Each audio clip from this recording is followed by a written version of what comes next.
He was convicted of this crime in May, and today he faced his sentencing. And Tex Ortiz had something to say to the judge, telling her he was just a dad worried about losing his little girl when he took her last Christmas. Even still, the judge said to him today that he will spend the next 8 to 22 years in prison.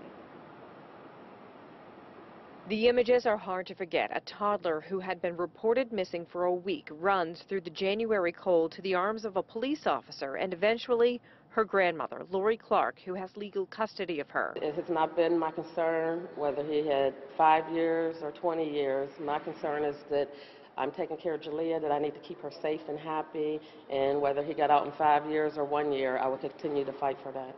Tex Ortiz was convicted of kidnapping and interfering with the custody of a child after he failed to show up for a court appearance about who 2-year-old Jalea should live with. He said he never got the court order about the hearing from Lori Clark, and he did not return the baby to Clark when he was supposed to.